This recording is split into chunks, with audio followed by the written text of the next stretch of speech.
নিজের দেশের মানুষকেই ঠিকমতো দুবেলা দুমুঠো খেতে দিতে ল্যাচে গোপড়ে অবস্থা, আর এদিকে ভারতকে হুমকি দিতে পিছোপা হচ্ছে না পাকিস্তান। এমনিতেই পাকিস্তান সন্ত্রাসের আতুর ঘরে পরিণত হয়েছে। ভারত তার মোকাবিলা করছে একেবারে কলার উঁচু করে, কিন্তু তাতেও শিক্ষা নেই পাকিস্তানের। এবার পাকিস্তান বলছে মিসাইলে নাকি ইন্ডিয়াকে উড়িয়ে দেবে। ভাবতে পারছেন, একেবারে দিবা স্বপ্ন ছাড়া আর কি কিছু বলা যায় একে? পাকিস্তান নাকি মিসাইল দিয়ে ইন্ডিয়াকে উড়িয়ে দেবে, আর এটা শুনে বেশ মজা পাচ্ছে বাংলাদেশ। আর হবে নাই বা কেন বলুন? এই মুহূর্তে তো বাংলাদেশের খুব প্রিয় বন্ধু পাকিস্তান। ভারতকে উপেক্ষা করে বাংলাদেশ তো এখন পাকিস্তানের সঙ্গে গলায় গলায় বন্ধুত্ব রাখতে চাইছে। এবার আপনাদেরকে বলি যে কে এই অদ্ভুত কথা বলেছেন, কার উদ্দেশ্যে। তিনি পাকিস্তানের প্রাক্তন সাংসদ ফয়সাল রাজা আবেদি। পাকিস্তানের প্রাক্তন সাংসদ এবং প্রতিরক্ষা বিশেষজ্ঞ ফয়সাল রাজা আবেদি ভারতের বিরুদ্ধে বিষোদ্গার করেছেন। পাকিস্তানি টেলিভিশনে আবেদি ভারতের বিরুদ্ধে একটি ভয়ঙ্কর প্ল্যানিং নিয়ে কথা বলেছেন, যেখানে তিনি ইরান সমর্থিত ইয়েমেনের হুতিদের ইসরায়েলের পাশাপাশি ভারতের বিরুদ্ধেও ক্ষেপণাস্ত্র এবং ড্রোন হামলা চালানোর জন্য বলেছেন। ফয়সাল রাজা আবেদি অভিযোগ করেছেন যে ভারত প্রকাশ্যে পাকিস্তানের অভ্যন্তরে সশস্ত্র বিদ্রোহীদের সহায়তা করছে এবং ভারত ফিলিস্তিনিদের বিরুদ্ধে ইসরায়েলকে সহায়তা করছে। উস্কানিমূলক বক্তব্যের জন্য পরিচিত আবেদি পাকিস্তানের জিটিভি নেটওয়ার্কে ভারতকে ইহুদিদের সবথেকে বড় সমর্থক এবং ইসলামের শত্রু হিসেবে বর্ণনা করেছেন।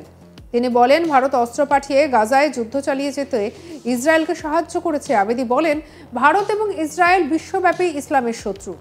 তিনি আরও বলেন, তিনি আশা করেন যে ইয়েমেনের হুথি চরমপন্থীরা লোহিত সাগরে আমেরিকান এবং ইসরায়েলি জাহাজগুলিকে লক্ষ্য করে ভারতকে টার্গেট করবে। আবেদি হুথিদের তাদের ক্ষেপণাস্ত্র ক্ষমতার সুযোগ নিয়ে ভারতকে লক্ষ্য করে হামলা চালানোর আহ্বান জানান। পাকিস্তানি প্রতিরক্ষা বিশেষজ্ঞরা দাবি করেছেন যে হুথিরা ভারতের 6টি জাহাজ ডুবিয়ে দিয়েছে, যদিও হুথিরাও কখনো এমন দাবি করেনি। আবেদি আরও বলেন যে ইয়েমেন ভারতের সমস্ত জাহাজ ডুবিয়ে দেবে, এই যুদ্ধকে ভারতের দোরগোড়ায় নিয়ে আসবে। ভারতের সমস্ত উপকূলীয় অঞ্চল শীঘ্রই ইয়েমেনের লক্ষ্যবস্তুকে পরিণত হবে। ইয়েমেনি হুথি চরমপন্থীদের কাছে ব্যালিস্টিক ক্ষেপণাস্ত্র এবং ঘাতক ড্রোন রয়েছে বলেও তিনি জানিয়েছেন। হুথিদের দাবি অনুসারে তাদের ক্ষেপণাস্ত্রগুলি 2000 কিলোমিটার দূরত্ব পর্যন্ত আঘাত হানতে পারে। গাজায় ইসরায়েলি অভিযানের সময় হুথিরা বেশ কয়েকটি ক্ষেপণাস্ত্র নিক্ষেপ করেছিল, যা ইয়েমেন থেকে 1800 কিলোমিটার দূরে অবস্থিত ইসরায়েলে সফলভাবে পৌঁছেছিল। তাছাড়া দাবি করা হয় যে হুথিদের ড্রোন 2500 কিলোমিটার পর্যন্ত আঘাত হানতে পারে। ভারত এবং ইয়েমেনের মধ্যে নিকটতম স্থানটি প্রায় 2500 কিলোমিটার দূরে, তাই তাত্ত্বিকভাবে ভারত হুথিদের আওতার মধ্যে।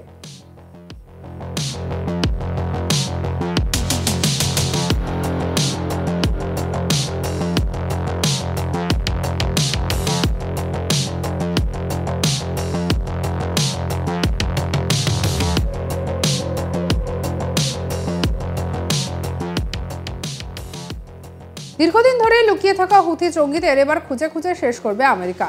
তার জন্য পুরো প্ল্যান রেডি। জেহাদিদের খতম করতে ফাইটার জেট পাঠালো ট্রাম্প। দীর্ঘদিন থেকে লুকিয়ে থাকা হুথি নেতাদের ঘাঁটি এবং লোহিত সাগরের বন্দর শহর হোদেইদাহ লক্ষ্য করে হামলা চালালো ওয়াশিংটন। আর এই ঘটনার পরে হয়তো ভয় কাঁপছে ইউনুস। জিহাদিদের খতম করতে ইউএস ফাইটার জেটের উড়ে যাওয়ার সেই ভিডিও দেখাবো আপনাদের।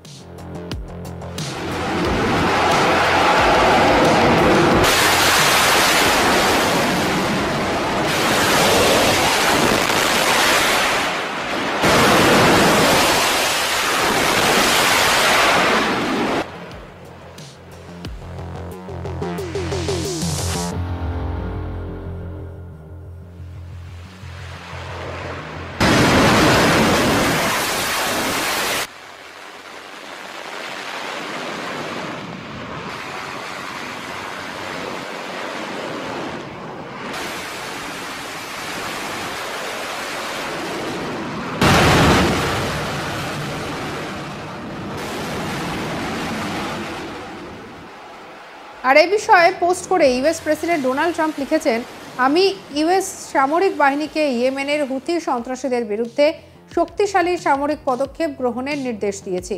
তারা জলদস্যু সন্ত্রাসবাদের বিরুদ্ধে নিরলস অভিযান চালিয়েছে। জো বাইডেন প্রতিক্রিয়ায় অত্যন্ত দুর্বল ছিলেন, তাই হুথিরা এগিয়ে যাচ্ছিলেন।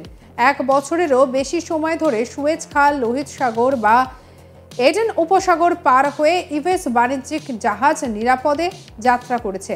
4 মাস আগে লোহিত সাগর দিয়ে আমেরিকান যুদ্ধ জাহাজ পার হওয়ার সময় হুথিরা একাধিকবার আক্রমণ করেছিল।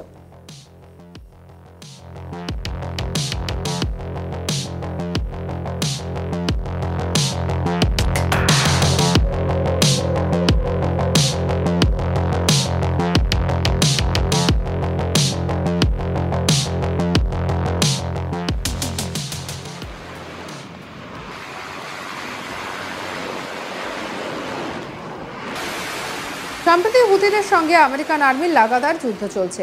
18 মার্চ এক বিবৃতিতে হুথি সামরিক মুখপাত্র ইয়াহিয়া সারিয়া কোনো প্রমাণ ছাড়াই দাবি করেছেন যে তারা লোহিত সাগরে ইউএস বিমানবাহী রণতরী ইউএসএস হ্যারি এস ট্রুম্যানের ওপর তৃতীয়বারের মতো হামলা চালিয়েছে।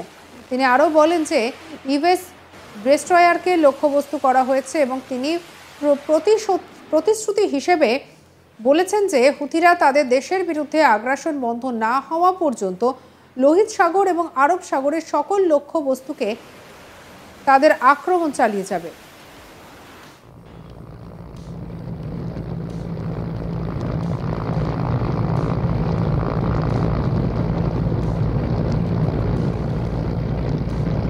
লোহিত সাগরে ইউএস জাহাজের ওপর হামলার খবর আসতেই ক্ষুব্ধ ট্রাম্প মিলিটারি অ্যাকশনের নির্দেশ দেন। আমেরিকান সেনাবাহিনীর হামলায় বেশ কয়েকজন জানে শেষ হয়ে গিয়েছেন। দেশজুড়ে বিভিন্ন স্থানে আমেরিকার বিমানের হামলার ইয়েমেনে সদা কার্যত ধ্বংসস্তূপে পরিণত হয়েছে।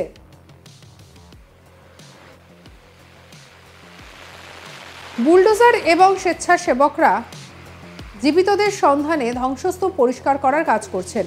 আমেরিকার প্রেসিডেন্ট বলেন, হুথি সন্ত্রাসবাদীদের শেষবারের মতো সাবধান করছি।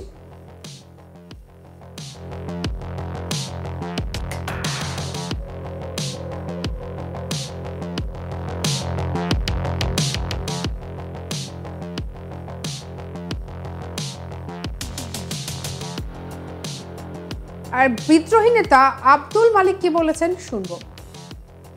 أما قرارنا فكان واضحا، كان يخص العدو الإسرائيلي فقط، والأمريكي الآن سيشمله الحظر، لكن تحويل الأمريكي للبحر إلى ميدان حرب وساحة حرب هذا يؤثر بالفعل على الملاحة الدولية، ولذلك من واجب كل الدول أن تعرف من الذي يشكل خطورة على الملاحة، من الذي يشكل تهديدا على الملاحة البحرية وعلى حركة।